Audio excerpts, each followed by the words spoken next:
دنیا بھر کی طرح پاکستان میں بھی جگر اور معدے کے امراض میں مسلسل اضافہ دیکھا جا رہا ہے۔ اس حوالے سے تفصیلات جانتے ہیں ہم اپنے نمائندے حنان عابد خانزادہ کی اس رپورٹ میں۔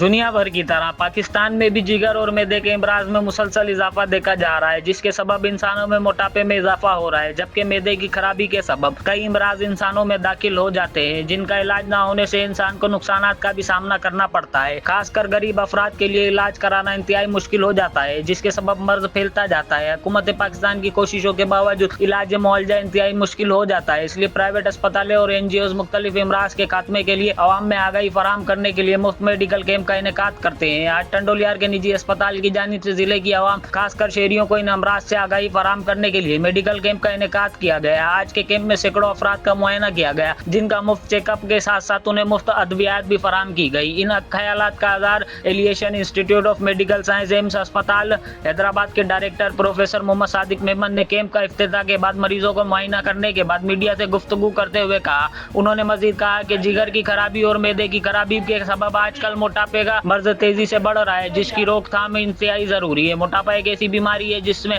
جسم سے چربی کی مقدار حد سے زیادہ بڑھ جاتی ہے، جو صحت کے لیے نقصان دہ ثابت ہو سکتی ہے، اور موٹاپے کے باعث مختلف خطرناک بیماریوں کا بھی سامنا کرنا پڑ سکتا ہے، جس میں دل کی بیماری، شوگر، بلڈ، جگر میں چربی، جوڑوں کا درد اور نیند کی بیماری شامل ہے۔ موٹاپا انسان کی خود اعتمادی کو بھی متاثر کر سکتا ہے اور ذہنی دباؤ یا ڈپریشن کا سبب بھی بن سکتا ہے۔ اس مرض سے نجات حاصل کرنے کے لیے ضروری ہے کہ متوازن غذا کا استعمال کیا جائے، چکنائی کے بغیر گوشت، مرغی اور مچھلی کا استعمال کرا جائے، اور پھل اور سبزیاں زیادہ سے زیادہ استعمال کی جائے، اور روزانہ کم از کم 30 منٹ کی جسمانی چہل قدمی کی جائے، اور زیادہ سے زیادہ پانی کا استعمال کو یقینی بنایا جائے۔ آپ نے رپورٹ ملاحظہ کی۔ مزید خبریں اور اپڈیٹ جاننے کے لیے دیکھتے رہیے فیض نیوز نیٹ ورک۔ فیض نیوز، فیض سب کے لیے۔